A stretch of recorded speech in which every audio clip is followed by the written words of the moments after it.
আজকে তোমরা দেখছো, সারা পৃথিবী দেখছে, একজন 33 বছর বয়সের যুবক, এই যুবক ইমানদার ছিল। আমার প্রিয় ভাই, আমার কলিজার টুকরা ভাই শহীদ শরীফ উসমান হাদি রাহমাতুল্লাহ আলাই, এই নওজোয়ান ইমানদার নওজোয়ান 5 ওয়াক্ত নামাজ সে পড়তো প্রতিদিন। খুদার কসম, ফজরের নামাজ সে জামাতে পড়তো, ফজরের জন্য বন্ধুদেরকে ডাকতো। ফজরের নামাজ পড়ে তার সংসদীয় এলাকা, যেখান থেকে সে স্বতন্ত্র প্রার্থী হতে চেয়েছে, সেখানে ওয়ার্কিং করত। যেদিন গুলিবিদ্ধ হয়েছে সেদিন তো সে জুমার নামাজ পড়ে আল্লাহকে সেজদা দিয়ে মসজিদ থেকে বাইর হয়েছে। এর কিছুক্ষণের মধ্যেই সে গুলিবিদ্ধ হয়েছে। সে হাফেজে কোরআন ছিল, তার বাবা আলেম ছিলেন, তার বড় ভাই আলেম, সে মাদ্রাসার ছাত্র ছিল, সে আল্লাহকে ভালোবাসতো, পাক্কা ইমানদার ছিল। তার হৃদয়ের সবটায় দেশপ্রেম, মাতৃভূমির 1 ইঞ্চি জমিন, মাতৃভূমির 1 ইঞ্চি জমিনের আজাদি, স্বাধীনতা, সার্বভৌমত্ব সে দিল থেকে চেয়েছিল। তার বক্তব্য এটাই ছিল যে আমি আমার মাতৃভূমির 1 ইঞ্চি জমিন আমি কাউকে নিতে দেব না, নিতে দেব না। এক যুবক আল্লাহকেও রাজি করেছে, মাতৃভূমির প্রতি ভালোবাসা দেখাইছে, ঈমান এবং দেশপ্রেম, এই 2 জিনিস তার মধ্যে একত্র হওয়াতে, তোমরা ভাই বলো, একটা ছেলে বলো, তোমরাও দেখছো আমরাও দেখছি, গোটা বাংলাদেশের লক্ষ লক্ষ আলেম, মুফতি, মুহাদ্দিস, পীর, বুজুর্গ, আউলিয়া, ইমাম, খতিব, মুয়াজ্জিন, তালেবে ইলম, হাফেজে কোরআন, বুড়া মানুষ, জওয়ান মানুষ, বাচ্চা মানুষ, আরে বাবা 18 কোটি মানুষ মনে হয় তার জন্য অঝরে চোখের পানি ফেলছে। আমি অসংখ্য আলেমের মুখে শুনছি, আমি নিজে বলছি, আমার বুঝ হওয়ার পরে আমি কারো জন্য এতটা কাঁদি নাই। আমি আমার এই নওজোয়ান শহীদ শরীফ উসমান হাদি রাহিমাহুল্লাহ তাআলা, তার জন্য আমার চোখের পানি যেটুকু পড়েছে। আমার শায়েখ আল্লামা মুফতি মুশতাকুন নবী কাসিমি, আমি তাকে দেখছি বাচ্চার মতো অঝরে কাঁদছে। একসাথে ভাত খাইতে বসছি, ভাতের থালার সামনে পর্যন্ত হুজুরে দেখছি কাঁদতেছে। কয় মাওলানা, আমি তো ছেলেটারে ভুলতে পারছি না। তাইলে বলো ভাই, এত মানুষের চোখের পানি ঝরছে একজন ইমানদার যুবকের জন্য, তোমরা দেখছো বাবা। অতএব তোমাদের কাছে বলি, বাপ, মরিলে এমন মরাই মইরো, বাঁচলে এমন বাঁচাই বাইছো। এই পৃথিবী তোমারে মনে রাখবে না রে আব্বা। এই নারী, ছবি, মোবাইল, অশ্লীল দৃশ্য, জিনা, ব্যভিচার, মদ, জুয়া, বন্ধুদের অসৎ আড্ডা, রাত্র দিন মোবাইলের আসক্তি, আর 1 ওয়াক্ত নামাজের সেজদা নাই, খোদার কসম, রব্বে কাবার কসম, এই পৃথিবী তোমারে মনে রাখবে না। তোমারে মনে রাখবে। কোন নাফরমানকে পৃথিবী শ্রদ্ধা করে না। দুনিয়া তো নাফরমানও ভোগ করে, কিন্তু পৃথিবী তাকে সম্মান করে না। ফেরাউন, এই নাম, এই বেঈমান, তো পৃথিবী ভোগ করছে, সে তো বাদশা ছিল, কিন্তু আজকের পৃথিবীতে কোনো মানুষ, মুসলমান দূরে থাক বেটা, কোনো মানুষ কোনো কুত্তার নামও রাখে না ফেরাউন। এই পৃথিবীর কোনো কুত্তার নাম নাই ফেরাউন, এই পৃথিবীর কোনো কুত্তার নাম নাই নমরুদ, এই পৃথিবীর কোনো কুত্তার নাম কেউ আবু জেহেল রাখে না, এই পৃথিবীর কোনো কুত্তার নাম কেউ আবু লাহাব রাখে না। কিন্তু 1450 বছর আগে এক গোলাম, কৃতদাস, হাবশি গোলাম, নিগ্রু, কালো গোলাম, সে আল্লাহকে রাজি করেছে, নবী সাল্লাল্লাহু আলাইহি সাল্লামের ভালোবাসা বুকে নিয়ে কবরে গেছে। আজকে 1450 বছর পরেও পৃথিবীর লক্ষ কোটি ইমানদারের সন্তানের নাম বেলাল। বেলালের কোনো আঞ্চলিকতা নাই, বেলালের কোনো সীমানা নাই। বেলাল সারা পৃথিবীর, আবু বকর সারা পৃথিবীর, ওমর সারা পৃথিবীর। 1000 বছর পরেও ইনশাআল্লাহ মনে রাখবা, এই মাটির যদি আরো 1000 বছর পরেও এই জমিন, আমার বাংলার জমিন টিকে থাকে, তো 1000 বছর পরের বাচ্চাটাও ইনশাআল্লাহ শহীদ শরীফ উসমান হাদির নাম জানবে, ওকে চিনবে, ওকে চিনবে। জুনায়েদ বাগদাদির নাম সবাই জানে, বাগদাদের আর কোনো ধনীর নাম কেউ জানে না। বায়েজিদ বোস্তামির নাম সবাই জানে, বোস্তাম নগরীর কোনো সম্পদশালী ক্ষমতাধর ব্যক্তির নাম কেউ জানে না। আব্দুল কাদের জিলানী রাহমাতুল্লাহ আলাইহির নাম সবাই জানে, কিন্তু ওনার ওই বাগদাদের ইরাকের ওই সময়কার কোনো ধনাঢ্য ক্ষমতাধর কোনো ব্যক্তির নাম পৃথিবী জানে না। রাবেয়া বসরির নাম সবাই জানে, কিন্তু ওই জামানার কোনো সুন্দরী রূপসী নর্তকীর নাম পৃথিবী জানে না। বেঈমানের নাম থাকে না, নাফরমানের নাম থাকে না, ইমানদারের নাম কলিজায় কলিজায় বসে যায়, ইমানদারের নাম আরশে আজিমে লেখা হয়ে যায়। ফেরো, তুমি ফেরো, আল্লাহর দিকে ফেরো, আল্লাহর দিকে ফেরো। আমি বড় আশাবাদী, একটা একটা নওজোয়ান ফিরবে। আগামী দিনের স্বপ্ন দেখি আমরাও থাকবো না। আমগরও অনেকে বলে এই হবে সেই হবে, সতর্ক থাকেন, সাবধানে থাকেন। আরে গুলি করবে, এই তো খুন করে ফেলবে, গুম করে ফেলবে, এই পৃথিবীর থেকে হত্যা করে ফেলবে। আমি তো স্পষ্ট বলছি, যাই করো বেঈমান, যাই করো, যেই কোনো আলেম, যেই কোনো ইমানদার, যেই কোনো সাহসী বাংলার স্বাধীনতাকামী আধিপত্যবাদ বিরোধী বাংলার যেই কোনো ইমানদার যুবককে যাই করো, গুলি করো, খুন করো, শহীদ করো, হত্যা করো, গুম করো, হারিয়ে ফেলো, আর কোনো আলেমকে যাই করো, শেষ পর্যন্ত তাকে তো তুমি আল্লাহর কাছেই ফেরত পাঠাইবা। আর ওই মালিক ইনসাফ করবেন, ইনসাফ করবেন, তিনি জুলুম করবে না। ঘুরে এগারাই আমারে কই পাঠাইবা? আল্লাহর কাছে তো পাঠাইবা, আর কি খালাস। আর অসুবিধা কি বেটা? হ্যাঁ, গুলি করো আর ফাঁসি দাও, পাঠাইবা কার কাছে? তো সারছে তো, উনি তো সব দেখছে, উনি তো সব জানে, উনি তো জুলুম করবে না। আল্লাহ জুলুম করবে? খালাস, আর চিন্তা কিসের? পরিবার, বিবি বাচ্চা কিচ্ছু হয় না। আস্তে আস্তে কাব্যে কুব্বাইয়া দাঁড়ায় যায়, সবে জিন পার হয়ে যায়। কত এতিম বাচ্চা, কত বিধবা নারী এই পৃথিবীতে শেষ পর্যন্ত আল্লাহর দয়ায় এই টিকে গেছে। এতিম মানুষ পৃথিবীতে বাঁচে না, এতিম মানুষ গদ্দুয়ার করে না, এতিম মানুষ বিয়া করে না, তো কি হইছে? কি হইছে? শহীদ শরীফ ওসমান হাদির ছেলে 8 বছরের মাসুম বাচ্চা মরবে না। আল্লাহ চাহে তো আমরা দোয়া করছি সে যেন আগামী দিনে মাহাদির সৈনিক হইতে পারে, তার হাতে আজাদির ইতিহাস যেন রচিত হয়। এজন্য তোমরা কিশোর, তোমরা যুবক, তোমরা শপথ নাও, শপথ নাও, একটা গুলি জানো, একটা গুলি, একটা বুলেট তোমাদের লক্ষ কোটি যুবকের ইমান যেন দুর্বল না করে। তোমরা মাটির আজাদি, মাতৃভূমির আজাদি বলে দাও।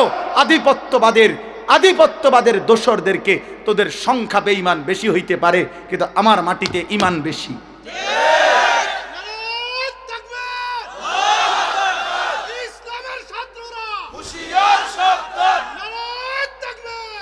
আমাদের জমিনে ইমান বেশি, ইনশাআল্লাহ, ইনশাআল্লাহ। আমরা খুন দেব, আজাদি দেব না।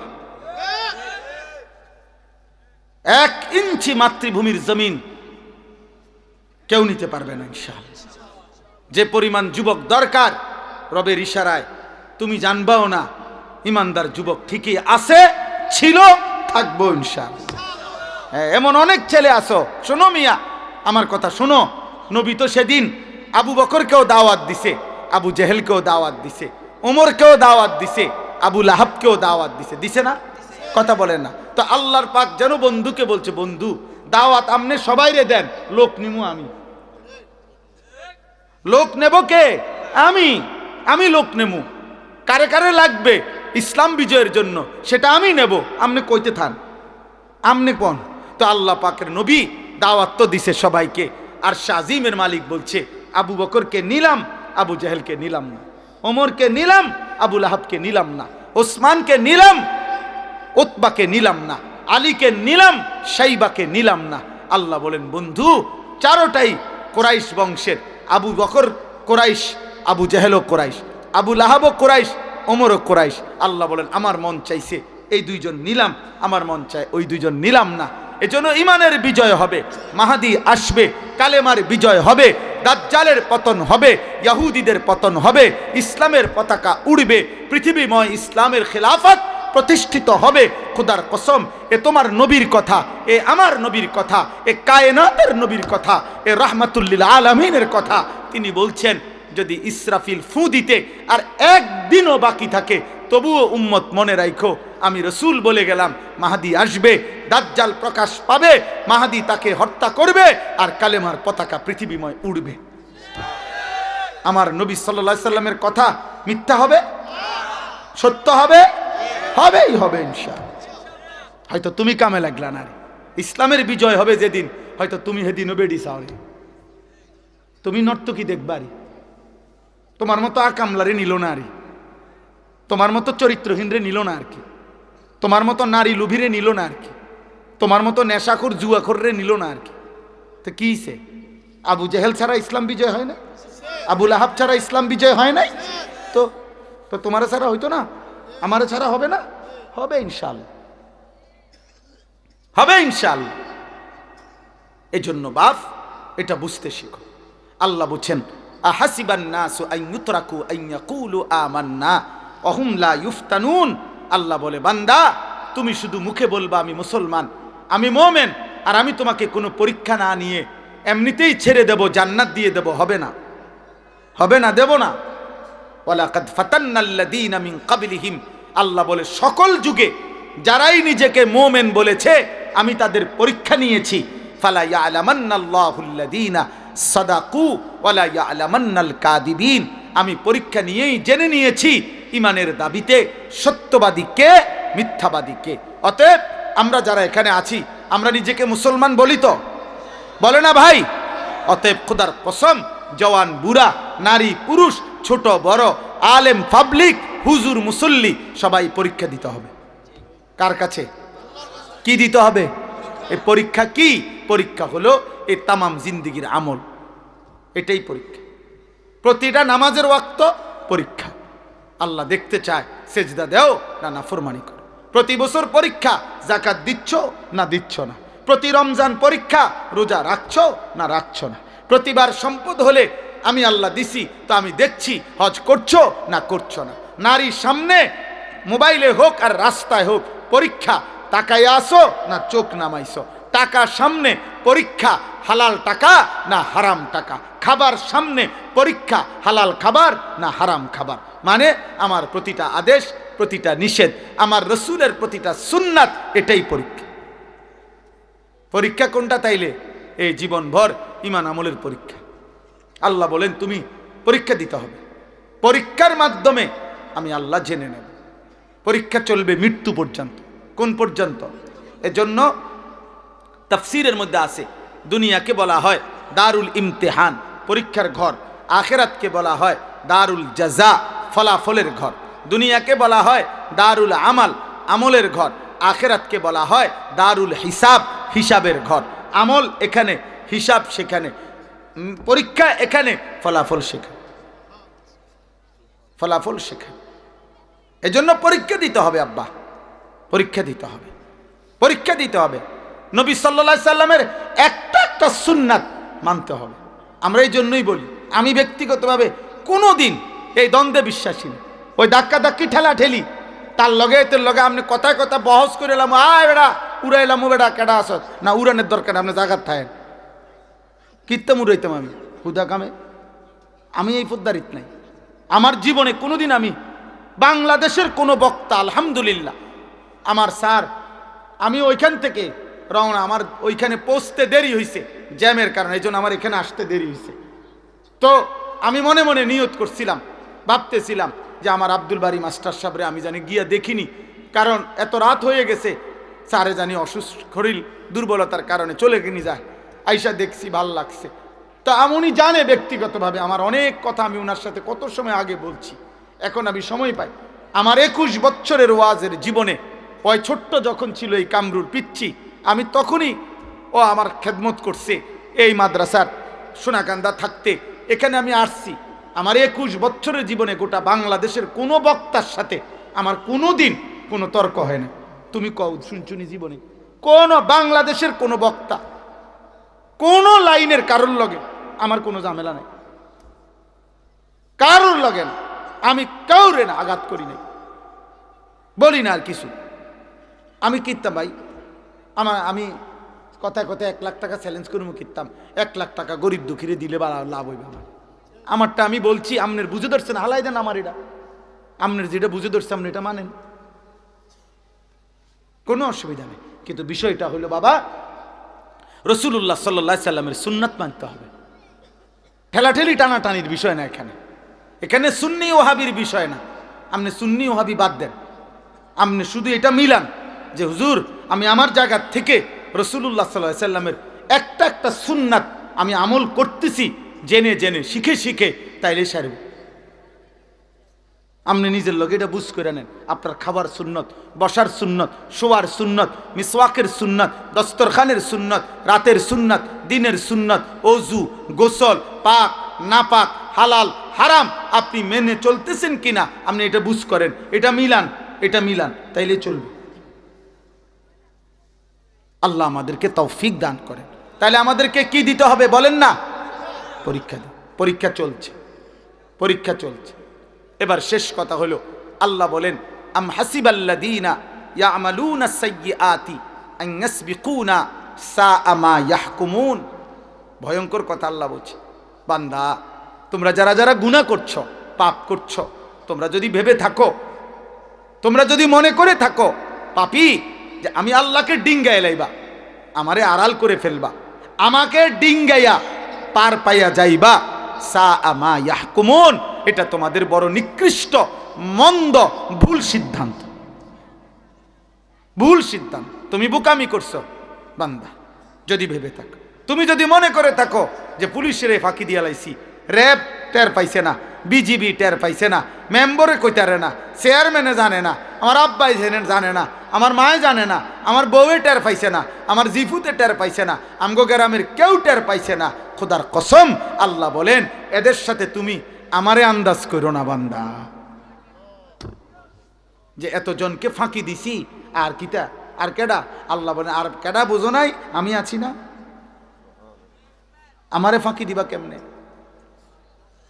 আমাকে ফাঁকি দিবা কেমনে? অতএব আল্লাহকে ফাঁকি দেওয়া যায়? আল্লাহকে ফাঁকি দেওয়া যায়? যায়।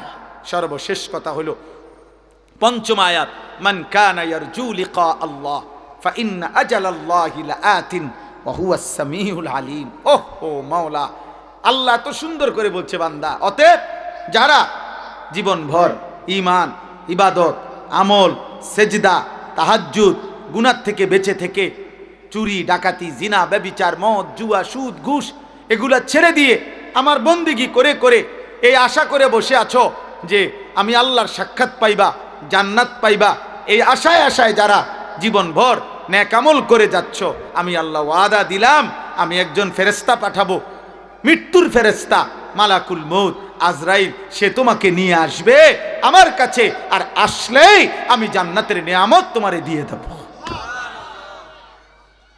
ফাইন্না আজালাল্লাহি লাআতিন ওয়া হুয়াস সামিউল আলিম। অতএব তোমরা যে যাই করছো আমি শুনতেছি, আমি জানি, ভালোটাও শুনি মন্দটাও শুনি, ভালোটাও জানি মন্দটাও জানি। অতএব সিদ্ধান্ত নাও যে তুমি কি করবে। আমি আল্লাহ স্পষ্ট বললাম। আল্লাহ আমাদের সবাইকে ঈমান আমলের তৌফিক দান করেন, বলেন ইনশাআল্লাহ, বলেন আমিন। আল্লাহ তাআলা এই মাহফিল কবরবাসীদের রূহের মাগফিরাত, জীবিতদের জীবন পরিবর্তনের মাধ্যম হিসাবে কবুল করেন। আমি আমার গাড়িতে একটা বই আছে, সাদা গাড়িতে রাসূলুল্লাহ সাল্লাল্লাহু আলাইহি ওয়াসাল্লামের জীবনের সমস্ত সুন্নাত, একেবারে জিন্দিগির যত সুন্নাত নবীজির জীবনের ছোট বড় প্রায় 600 পৃষ্ঠা ব্যাপী, বাংলা ভাষায় এর চাইতে বড় পূর্ণাঙ্গ নবীজির সুন্নাতের উপরে আর কিতাব নাই। আছে আরও ছোট ছোট, কিন্তু এই কিতাবটা অনেক সুন্দর। আমি ঢাকা গাজীপুর বাংলাদেশের একজন অন্যতম শ্রেষ্ঠ বুজুর্গ অধ্যক্ষ মিজানুর রহমান চৌধুরী, অনেক বড় একজন শায়েখ আল্লাহওয়ালা, বাংলাদেশের বড় বড় আলেম, ওনার হাতে মুরিদ, অনেক বহুত বড় মুখলিস আল্লাহওয়ালা হজরতের লিখিত এই কিতাবটা, নবী সাল্লাল্লাহু আলাইহি সাল্লামের জীবনের যাবতীয় সুন্নাত এই কিতাবে আছে। আমি এই বছর এটা বিক্রি করি গাড়িতে 400 টাকা মূল্যে, একটা আশায়, একটা উদ্দেশ্যে বিক্রি করি। উদ্দেশ্য হলো উম্মতের ঘরে ঘরে রাসূলুল্লাহ সাল্লাল্লাহু আলাইহি সাল্লামের সুন্নাতের একটা পূর্ণাঙ্গ বই থাকুক। একটা সময় মুসলমানদের ঘরে ঘরে মুকসুদুল মুমিনিন একটা বই ঘরে ঘরে থাকতো। নবী সাল্লাল্লাহু আলাইহি সাল্লামের চাচা আবু তালেব ইন্তেকালের মুহূর্তে তো বলছেই নবীজি 12 বছর বয়স যখন নবীজির সাল্লাল্লাহু আলাইহি সাল্লাম দাদা আব্দুল মুত্তালিব তখন নবীজিকে এই আবু তালেবের হাতে তুলে দিছিল যে আমার নাতির বাবা নাই, তুমি সন্তানের হাতে তুলে দিলাম। নবীজির বয়স যখন 50, এই তখন আবু তালেব ইন্তেকাল করছে। তাহলে 12 থেকে 50 38 বছর, তুমি গুনে দেখো। এই 38 বছরের মধ্যে 10 বছর তো টানা তিনি নবুয়তের দাওয়াত দিতেছে, কালেমার দাওয়াত। 40 বছর থেকে নবীজির বয়স 50, তাহলে এই 10 বছর তিনি কালেমার দাওয়াত দিছে না? কথা বলে না তো? উনি ওনার চাচারে বলে নাই, আবু তালেবকে বলে নাই। 10 বছরে একবার বলছে, 2 বার, 3 বার, সপ্তাহে একবার। বলেন তো, ভাবেন তো কতবার বলছে। এরপরে 10 বছর পরে আবু তালেবের ইন্তেকাল। বুখারীর রওয়ায়াত, হযরত সাঈদ ইবনুল মুসাইয়াব রাহিমাহুল্লাহ ওনার থেকে বর্ণিত, আল্লাহর নবী সাল্লাল্লাহু আলাইহি সাল্লামের চাচা আবু তালেবের যখন মৃত্যুর সময় হলো, নবীজি তাকে বললেন, ইয়া আম কুল লা ইলাহা ইল্লাল্লাহ কালিমাতান আশহাদু লাকা বিহা ইনদাল্লাহ। চাচা, আপনি লা ইলাহা ইল্লাল্লাহর কালেমাটা শেষবারের মতো বলেন। আপনি একবার বললে আমি আমার আল্লাহর কাছে কিয়ামতের দিন চাচা আপনার জন্য এই কালেমা সামনে নিয়ে সাক্ষ্য দেব। হাদিসের মধ্যে আছে আবু তালেবের পাশে তখন 2 জন বেঈমান ছিল, একজন আবু জেহেল, আরেকজন উমাইয়া ইবনে খালফ। এই হযরত বেলালের মনিব, যে বেলালকে কষ্ট দিত, এই উমাইয়া বেঈমান। এই 2 বেঈমান পাশে ছিল। হাদিসের ইবারত হলো উমাইয়া ইবনে খালফ, এই বেঈমান তখন আবু তালেবকে বলতেছিল, আতারগাবু আম মিল্লাতি আব্দুল মুত্তালিব। আবু তালেব, তোমার পূর্বপুরুষ আব্দুল মুত্তালিব তোমার বাবা, তার পৈতৃক ধর্ম মূর্তি পূজার ধর্ম ছেড়ে দিবা? আজ এতদিনের বন্ধুত্ব, তোমার সাথে আমাদের উঠা বসা, সমবয়সী আমরা, আজ বুঝি মৃত্যুর পূর্বে দোস্ত তুমি আমগরে বেইজ্জতি করবা? খোদার কসম, আমি হাত জোড় করে বলি, একটা ছেলেকেও বন্ধু নষ্ট করে দেয় বেশি, সমবয়সী। হাদিসের শব্দ, ফালাম ইয়াজাল রাসূলুল্লাহ সাল্লাল্লাহু আলাইহি সাল্লাম ইয়ারিজুহা আলাইহি ওয়া ইউঈদুহু তিলকাল মাকালা। এই হাদিসের শব্দ হইল, এক পাশে নবীজি বারবার, ফালাম ইয়াজাল অর্থ হইল বারংবার, নবীজি সাল্লাল্লাহু আলাইহি সাল্লাম বারংবার আবু তালেবকে কালেমার কথা বলছিলেন, আর ওই বেঈমান উমাইয়া বারবার আব্দুল মুত্তালিবের নাম নিয়া, বন্ধুত্বের দোহাই দিয়া, সমবয়সীর দোহাই দিয়ে তাকে ফেরাচ্ছিলেন, মানে কালেমা বলতে দিচ্ছিলেন না। হাত্তা মাতা, এরই মধ্যে আবু তালেবের মৃত্যু হয়ে গেল। নবীজি তখনও, হাদিসের ইবারত, নবীজি তখন বললেন, লা আস্তাগফিরান্না লাকা মা লাম উনহা আনকা। চাচা, আল্লাহ যতক্ষণ পর্যন্ত আমাকে নিষেধ না করবে ততক্ষণ পর্যন্ত আমি আপনার জন্য এবার আমার আল্লাহর কাছে ক্ষমা প্রার্থনা করতে থাকবো। আল্লাহ যদি আপনারে মাফ করে দেয়, খোদার কসম, সূরা তাওবা কোরআনুল কারীমের আয়াত আছে।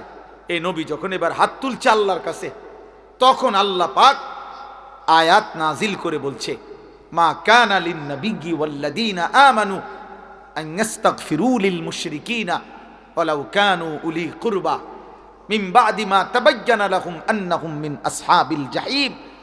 আল্লাহ বললেন, বন্ধু, কোন নবী এবং তার ঈমানদার উম্মতের জন্য জায়েজ নাই, জায়েজ নাই আন ইস্তাগফিরু লিল মুশরিকিন, কোন মুশরিকের জন্য ক্ষমা প্রার্থনা করা, ওয়ালাউ কানু উলি কুরবা, যদি সে সর্বোচ্চ নিকটাত্মীয় হয়। আপনি হাত নামান, আপনি হাত নামান, আমি মাফ করব না বন্ধু। আপনি, আচ্ছা একটা মানুষ বলেন, আপনারা বুঝতেছেন যে কার হাত নামাইতে কইছে? উনি কে চিনছেন? কে? হ্যাঁ, আপনি বুঝছেন উনি কি, আল্লাহর কি উনি বুঝছেন? বন্ধু, হ্যাঁ, কলিজাটা আল্লাহ মালিকের, এটা কলিজা। এর চাইতে ভালোবাসার জন আল্লাহর এই সৃষ্টিতে এর চাইতে প্রিয় ভালোবাসার মানুষ আর কে? আল্লাহর সৃষ্টির মধ্যে এই বন্ধুর চাইতে আল্লাহর প্রিয় বন্ধু আর কেউ আছে? ছিল কোনোদিন? তো উনাকে বলছে হাত নামান, আমি মাফ করব না, আমি হেদায়েত দেব। হযরত ইব্রাহিম আলাইহিস সালাম, এই তিনটা উদাহরণ দেই। দ্বিতীয় হলো ইব্রাহিম আলাইহিস সালাম, কোরআনুল কারীমের অগণিত আয়াত আছে, এখন রাত হচ্ছে দেখে সব আয়াত বলছি না, অগণিত আয়াত আছে। ইব্রাহিম আলাইহিস সালাম শত শতবার, হাজার হাজার বার চেষ্টা করছে, আহাজারি করছে, কাকুতি মিনতি করছে, ইয়া আবাতি ইয়া আবাতি ইয়া আবাতি বলে ওনার আব্বা আজরকে কালেমা পড়াইতে। কিন্তু আল্লাহর কসম, আল্লাহ তাআলা বলছে, ইব্রাহিম আপনিও আমার বন্ধু, হাত নামান, আমি ঈমান দেব না, আপনার বাবাকে ঈমান দেব না। দেয় নাই? আজর কালেমা পড়ছে? আচ্ছা আপনি দেখেন তো এর ব্যতিক্রমটা, এই ইব্রাহিম নবীর একটা বিকল্প দেখেন তো, যার হাতে তার বাবা কালেমা পড়লো না, তো অথচ মাত্র 12 বছর বয়সে ছেলেটা ইসমাইল, হযরত ইসমাইল উনার ছেলে, এই মাত্র 12 বছর বয়সে উনি তাকে বললেন, 11-12 বছরের ছেলেকে, আমি স্বপ্নে দেখতেছি বাবা আল্লাহর হুকুমে তোমাকে আমি জবাই করতেছি, তুমি কি বলো? ছেলেটা তৎক্ষণাৎ বলছে, আপনি আমার আল্লাহর হুকুম কার্যকর করেন, কোনো সন্দেহ নাই, আমার আল্লাহ যা বলছেন আপনি তা পালন করেন। তাহলে 12 বছর বয়সের ছেলেটাকে আল্লাহ চিনাইল কে? আর 60 বছরের বাবাকে আল্লাহ চিনাইল না কে? সব ফয়সালা কার হাতে? আল্লাহর হাতে। 3 নম্বর উদাহরণ হলো নূহ আলাইহিস সালাম, 950 বছর যিনি মানুষকে আল্লাহর দিকে ডাকছে, জাহান্নাম থেকে বাঁচাইতে চাইছে, সেই নূহ আলাইহিস সালাম 950 বছর পরে যখন তুফান শুরু হয়েছে, ওনার ছেলে কেনানকে, এই কাফের ছেলেটাকে বাঁচাইতে, ঈমান আনাইতে কত আহাজারি করছে। ইয়া বুনাইয়ার কাম্মানা ওয়ালা তাকুম মাল কাফিরিন। নূহ আলাইহিস সালাম শেষবারের মতো বলছে, বাবা 950 বছর আমি আল্লাহর দিকে ডেকেছি, আজ আর আল্লাহ বলছে আর ডাকতে না, আর কোনো অনুমতি নাই। আল্লাহ বলছে সবাইকে শেষ করে দিবে, আল্লাহ বলছে আর কাউকে ঈমান দিবে না বাপ, তবুও তুমি আমার সন্তান, আমার চোখের সামনে আমার ছেলেটা জাহান্নামের আগুনে জ্বলবে, আমি বাপ এটা মানতে পারি না, এজন্য শেষবারের মতো বলছি সন্তান, আর কোনোদিন কাউকে ডাকবো না, কাউকে বলবো না। ইয়া বুনাইয়ার কাম্মানা, তুমি ইমানদারদের সঙ্গী হয়ে পড়ো, ওয়ালা তাকুম মাল কাফিরিন, বেঈমানদের সাথে থাইকো না। এদিকে নূহ নবী আহাজারি করছে, বারবার বারবার বারবার, আসমানওয়ালা রব আল্লাহ বলছে না বন্ধু, হেদায়েত দেব না। দিছে? তাহলে নূহ নবীর হাতে কেউ কালেমা পড়ে নাই? ইব্রাহিম আলাইহিস সালামের হাতে কেউ কালেমা পড়ে নাই? তো আজর কালেমা পড়লো না কেন? কেনান কালেমা পড়লো না কেন?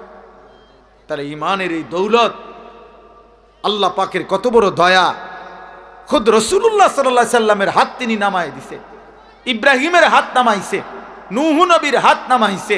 তো তোমারে আর আমারে কি যোগ্যতার কারণে আল্লাহ তাআলা মুসলমানের ঘরে জন্ম দিছে? আফসোসের বিষয়।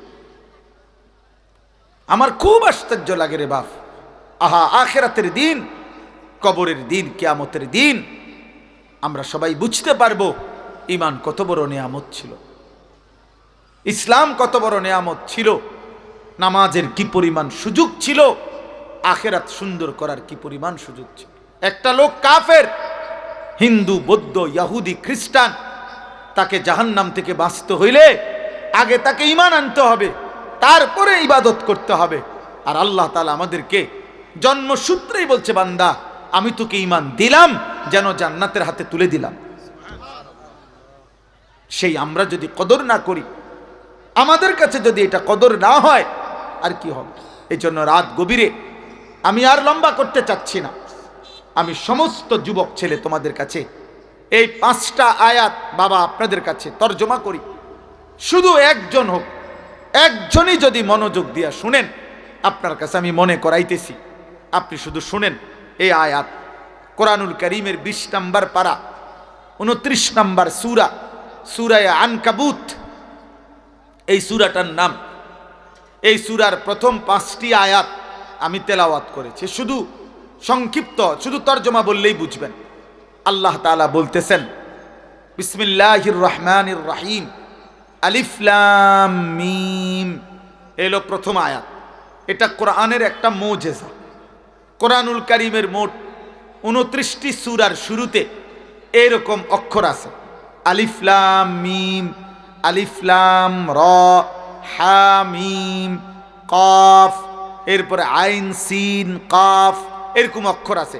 যারা কোরআন শরীফ তেলাওয়াত করে তারা এটা দেখে। এই অক্ষরগুলো কোরআনের মুজিজা। মক্কার কুরাইশ কাফেররা বলতো যে কোরআন মুহাম্মদের নিজের বানানো, নাউজুবিল্লাহ। তো আল্লাহ তাআলা বুঝাইলেন যে শোনো, কোনো মানুষ যদি গল্প, কবিতা, প্রবন্ধ কিছু লেখে, তাহলে জ্ঞানী গুণী অন্যরা ওইটা পড়েই ব্যাখ্যা করতে পারে যে কি বুঝাইতে চাইছে, কি বলতে চাইছে, এটা অন্যরা বুঝে। কারণ সেও যেহেতু জ্ঞানী গুণী, তো বাকিরাও জ্ঞানী গুণী, ওরাও এটা বুঝবে।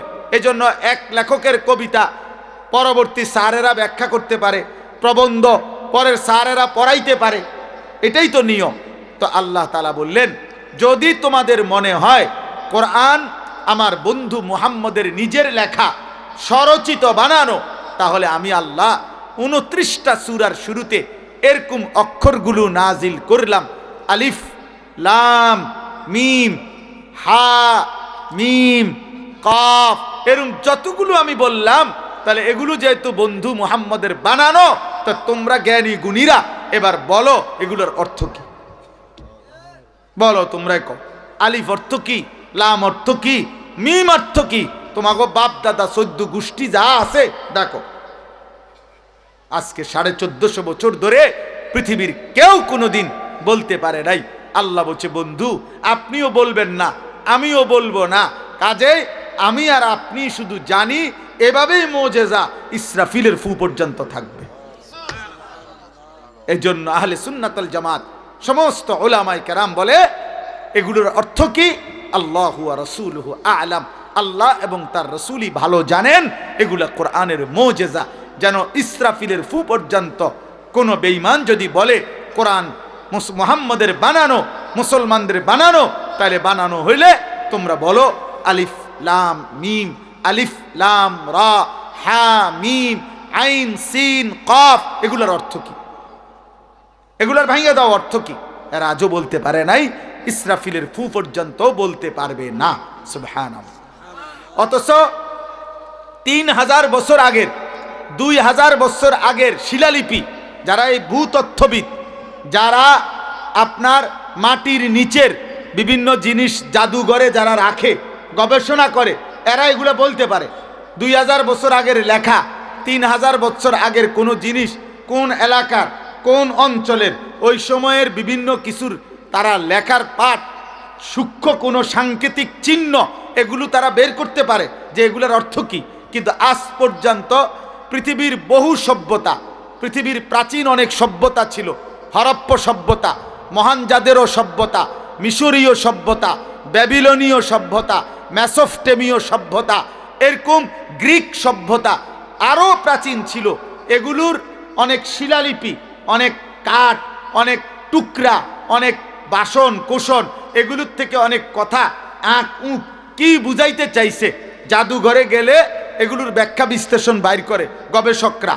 তাহলে এত সূক্ষ্ম গবেষণা 3000 বছর আগের বাইর করতে পারছো, কিন্তু 1450 বছর আগে মুহাম্মদে আরবি সাল্লাল্লাহু আলাইহি সাল্লামের উপরে নাজিলকৃত এই কোরআন তোমাদের সবার সামনে তোমরা বের করে বল, লাম মানে কি, মিম মানে কি। বিগত দিনও পারে নাই, আগামী দিনও পারবে না। অতএব কোরআন আল্লাহর কালাম। কোরআন কার কালাম? এই জন্য নওজোয়ান মনে রাখো, কোরআন থেকে দূরে সরাই আজকে বেঈমান তোমাগরে নিয়া বান্দর খেলা খেলতেছে। যদি তোমরা আল্লাহর কোরআন সবক শুনতা, রসুল্লাহর কিছু হাদিস শুনতা, তাহলে চুল চেহারা এমন হতো না রে আব্বা। দুর্ভাগ্য, বেঈমানের সফলতা হলো দুনিয়ার লোভ দেখাইয়া কয়টা ভাত মাছ আর দুনিয়া ভোগ করার স্বপ্ন দেখাইয়া তোমারে দিয়া বহুত কিছু ফরাইছে 12 বছর, কিন্তু আখেরাতের কথা বলে আখেরাতের কথা ভুলাইয়া তোমারে তোমার শ্রেষ্ঠ কিতাব কোরআন থেকে বঞ্চিত করে দিছে। আরে বুঝাইছে বড় বড় কিছু হইবা, একেবারে তাল গাছের মতো বিরাট শিক্ষিত হইবা, আতির মতো ওজন হইব তোমার, 83 তলা বিল্ডিং করবা, হ্যাঁ, নৌকার রূপে গাড়ি, গাড়ির রূপে নৌকা, এরপরে দিয়া বাড়ি গাড়ি অনেক কিছু করতে পারবা, অনেক কিছু হইবা, অনেক কিছু। পড়ো, বাংলা পড়ো, অঙ্ক পড়ো, ইংরেজি পড়ো, পদার্থবিজ্ঞান পড়ো, জীববিজ্ঞান পড়ো, রসায়ন বিজ্ঞান পড়ো। এরপরে সে দেখলো আহারে 16 বছর পরে ফইরা দেহে আমার তে না ফরিনও বহুতজন আমার থেকে 1000 কোটি টাকার মালিক। বহু মূর্খের অধীনে, মূর্খ বকলমের অধীনে বহুত বড় ডিগ্রিধারী চাকরি করে, চাকরি করে। যারে বস কয়, যারে সে স্যার স্যার কয়, ওইতে স্যারের আব্বাও বোঝে না। হ্যাঁ, ওইতে বসের আব্বাও বোঝে না, কিচ্ছু হে সরু সরেও ছেড়ে না। আমার পরিচিত এরম বহুত লোক আছে। দুনিয়া ধোকা দিছে, অথচ দুনিয়া তো এমনিই মিলে। দুনিয়া কোনো না কোনো ভাবে সুখে দুঃখে, রাতে দিনে, আলো অন্ধকারে, আল্লাহর দুনিয়া তো আল্লাহ দিয়েই দিচ্ছে রে বাপ, দিয়েই দিচ্ছে। যাকে যা বরাদ্দ তা দিচ্ছেই, কিন্তু কোরআন ছাড়া, সেজদা ছাড়া, নবীজির সুন্নাত ছাড়া, রাসূলুল্লাহ সাল্লাল্লাহু আলাইহি সাল্লামের অনুসরণ ছাড়া, প্রিয় ভাই, প্রিয় বাবা, আখিরাত মিলবে না তো আব্বা, কবর মিলবে না রে আব্বা, কবর মিলবে না। আরে কবরবাসীদের রুহের মাগফিরাত এইটা যে পরিমাণ দরকার, তার চাইতে পরেরটা বেশি দরকার। কবরবাসী তো আর আজ যদি 100 বছরও কোনো কবরস্থানে কোনো কবরবাসী হয়, গত 100 বছর ধরে যিনি মাটির নিচে পড়ে আছে, উনি আরো 1000 বছরও তো চিৎকার করিলে আর কোনোদিন সেজদা দিতে পারবে না, কিন্তু তুমি চাইলে তো আজকেই দিতে পারবা। কবরবাসী তো আমি যদি কবরস্থানের ভিতরে মাইক দিও, আমি যদি চিল্লাই যে হে কবর দাদা, আব্বা কবরবাসী, আপনি বাপ আমার, আপনি দাদা, এখনো তো ইসরাফিল ফু দিতে দেরি, আপনি এই টাইমটা কদ্দুর কবরে থাইক্কা জিকির করেন না, সেজদা দেন না, ও তো পারবে না রে। কিন্তু আমরা তো পারবো, আমাদের তো সুযোগ ছিল, আমাদের সুযোগ ছিল। দুর্ভাগ্য, এই যে যত কিশোর যুবক তোমরা এখানে যদি 200-400 নওজোয়ান 30 বছরের নিচে যাদের বয়স, তোমরা যারা বসছো, তোমাদের অধিকাংশ ছেলের চেহারা দেখেই বোঝা যাচ্ছে বেনামাজি। যদি তোমার বিশ্বাস না হয় আমি দাঁড় করাই, তোমরা যদি বলো বেনামাজি অসভ্য, বেনামাজি গাদ্দার, বেনামাজি বেয়াদব, চূড়ান্ত বেয়াদব, আসমানের নিচে জমিনের উপরে বেনামাজি, যার কপালে সেজদা নাই, তার চাইতে বড় বেয়াদব আর কেউ হইতে পারে। ওই চূড়ান্ত বেয়াদব, ওই গাদ্দার, ও অহংকারী, মুতাকাব্বির, অহংকারী, অহংকারী, অহংকার। মাত্র 16 বছর বয়সে তোমার ঘাড় এত মোটা যে তুমি এত বড় আসমানওয়ালা আল্লাহকে কিছুই মনে করো না। আহা, 40 বছর পর্যন্ত যাইতে যাইতে তো তুমি দাজ্জাল হয়ে যাবে। মাত্র 18 বছরের ছেলের ঘাড় যদি এত তেড়া হয় যে এক ওয়াক্ত নামাজ পড়ে না, এই হাইওয়ান 40 বছর পর্যন্ত যাইতে যাইতে এটা কি হবে যদি কেউ তাকে না ফিরায়? আমি তো এই জন্যই বলি, দুনিয়া তো ভোগ করতে পারবে, দুনিয়া তো আবারও বলছি জন্তু জানোয়ারও ভোগ করে। একটা কুকুরও তো খায়, ঘুমায়, পেশাব পায়খানা করে। একটা ছাগলও তো খায়, ঘুমায়, পেশাব পায়খানা করে, লজ্জাস্থানের চাহিদা পূরণ করে। আখিরাত, বন্দিগি, ইবাদত, শুধু ভাত মাছ, শুধু দুনিয়াবি উপার্জনের জন্য। খোদার কসম, আল্লাহ মানুষকে যেই পরিমাণ আকল দিছে, ছাগলের চাইতে বেশি, গরুর চাইতে বেশি, কুকুরের চাইতে বেশি, বিড়ালের চাইতে বেশি, বন্য জন্তুর চাইতে বেশি বিবেক দিছে, বিবেক, বুদ্ধি, বিবেচনা। শক্তি আল্লাহ হাতিরে বেশি দিছে, শক্তি আল্লাহ তাআলা বাঘেরে বেশি দিছে, শক্তি আল্লাহ বহু প্রাণীকে বেশি দিছে। কিন্তু আকলে তাম, বুদ্ধি, বিবেক, বিবেচনা, বোধ আল্লাহ সবচেয়ে পূর্ণাঙ্গ মানুষকে দিয়েছেন।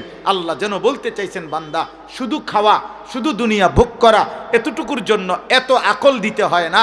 গরু ছাগলের সমপরিমাণ আকল দিলেই দুনিয়া ভোগ করা যায়। তাহলে অতিরিক্ত বুদ্ধি, জ্ঞান, বিবেচনা, বোধ আমি আল্লাহ কেন দিলাম মানুষকে? খোদার কসম, আল্লাহ বলেন ইবাদতের জন্য, সেজদার জন্য, গোলামির জন্য, জান্নাত দেওয়ার জন্য, আখিরাতের জন্য।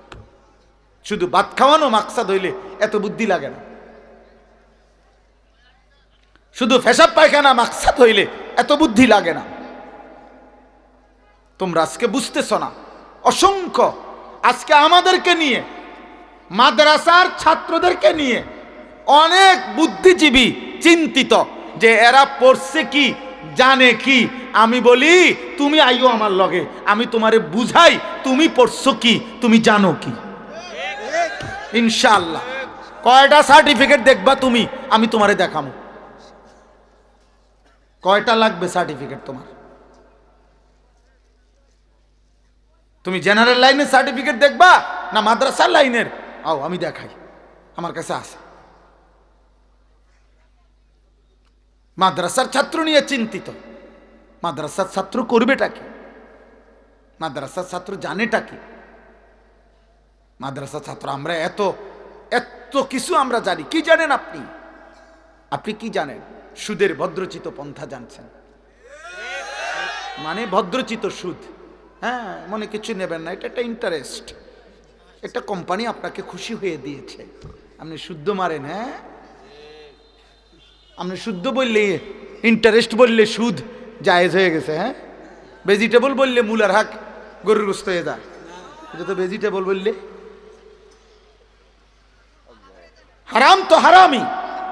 কথা বলে না কেন? পায়খানা তো পায়খানাই। তো এই জন্য বললাম বাবা, আজকে তোমরা স্কুলে পড়ো, আমরা মানা নাই, কলেজে পড়ো, কোনো মানা নাই, কিন্তু আল্লাহকে ভুললা কেন? জীবনের সবচেয়ে বড় পরাজয়, ব্যর্থতা, তোমারে তোমার মালিক ভুলাই দিছে, তোমারে তোমার মৃত্যু ভুলাই দিছে, তোমারে তোমার কবর ভুলাই দিছে। দুশ্মনের সবচেয়ে বড় সফলতা। একটু পড়ালেখা করাইছে বা করাই নাই, তোমারে দুনিয়ার মধ্যে লাগাই দিছে। তুমি শুধু আতুরা বাইরাও, তুমি শুধু দুনিয়া নিয়ে আহা। 30 বছর ধরে বড় সাহেব এসে এক কাপ চা বন আর চা বিস্কিট বেচে। আজকে 30 বছর 20 বছর মাত্র একটা বন বেচে, চা বেচে। দুর্ভাগা, এক কাপ চা আর বন বেচতে গিয়া আল্লাহকে একটা সেজদা দিতে পারে নাই। আহারে বদনসিব, একটা বন দিয়ে তোরে আল্লাহ বুলাই দিছে। তোরে এক কাপ চা দিয়ে আল্লাহ বুলাই দিছে। একটা অটো চালায়, সামান্য অটো, একটা অটো চালায়, আল্লাহকে একটা ওয়াক্ত নামাজ পড়ে না। আহা দুর্ভাগ্য, আহারে বদনসিব। তোরে মাত্র বাচ্চার মতো একটা চিপস দিয়া যেমন বাচ্চাকে ভুলায় দেয়, তোমাকে একটা অটো দিয়া আল্লাহ বুলাই দিছে, একটা সিএনজি দিয়ে আল্লাহ বুলাই দিছে। হ্যাঁ, সময় নাই, বুঝেই না কি সময় নাই কি। সময় ঠিকই আছে, হয় এটা যদি বুঝতো ঠিকই সে সময় বাইর করতো। হয় খানা বুঝে, এজন্য শত ব্যস্ততার ভিতরে খানার টাইম বাইর করে। ও পেশাব বুঝে, এজন্য ব্যস্ততার ভিতরে পেশাব করে। ও দুনিয়ার সব বুঝে, এজন্য দুনিয়া সময় মিলায় লয়। কিন্তু আখেরাত যদি বুঝতো তো ঠিকই সে নামাজের সময় বাহির করত। আমিও তো শত ব্যস্ত। আপনারা কারো যদি মন চায় একদিন আমার সাথে দৌড়াইয়া দেখেন, আমি সকালবেলা ঘুম থেকে উঠার পরে রাত 4টা পর্যন্ত কি করি, আপনি আমার লগে চলেন। কিন্তু আমি তো আল্লাহকে সাক্ষী রেখে বলি, আলহামদুলিল্লাহ আমি তো 5 ওয়াক্ত নামাজ পড়ছি। তাহলে এরকম হাজারো মানুষ তো দুনিয়া চলতেছে, বউ বাচ্চা স্ত্রী সংসার, কিন্তু আল্লাহ ভুলে যাবে কেন? আল্লাহ ভুলে যাবে কেন? কত টাকা বেতনে চাকরি করবা? 30,000 টাকা? 30,000 টাকা? স্বাভাবিক বেতন কত হবে? 18,000 টাকা, 26,000 টাকা। চুরি, দুর্নীতি, হারাম টাকা, এটা তো টাকা না, এটা তো হারাম। যেটা অন্যায় করে নিছ। 2 নম্বর, আমার একজনে বলছে, হুজুর বেতন হইল 8,000, লাগবে হইল 12 লাখ চাকরি নিতে, 12 লক্ষ টাকা। আমি বলছি ইন্নারিল্লাহ, কি কও? 8,000 টাকা বেতনের চাকরির জন্য 12 লাখ টাকা ঘুষ দিতে হবে? কয় হুজুর উনি বলছে কোনো টেনশন করতে না, সর্বোচ্চ 2 বছরে টাকা উঠে যাবে। সর্বোচ্চ 2 বছরে 8-12 96,000 টাকা। তো 96,000 তো 2 বছরের বেতনে তো 2 লাখ টাকাও হয় না, তো বাকি 10 লাখ টাকা কেমনে আসবে? হারাম তো, হারাম। এটা কি টাকা? এটা তো হারাম, এটা তো কুকুরের পায়খানা, এটা তো শুকুরের পায়খানা। তাইলে বলো মিয়া, এ কয় টাকার জন্য আল্লাহ ছেড়ে দিলা? তোমরা কেন নামাজ পড়ো না? বলো বাবা, রাত গভীরে বলো, আমি এখনই দোয়া করব, ঠিক আছে, কিন্তু তোমরা বলো আব্বা, একটা ছেলে বলো, এমন মালিক কেমনে ভুলে গেল? ধরে নাও বাবা মা কেউ কিছু বলতেছে না, তো আল্লাহ থেকে ছুটবা কেন? বলো বাবা, একটা ছেলে বলো।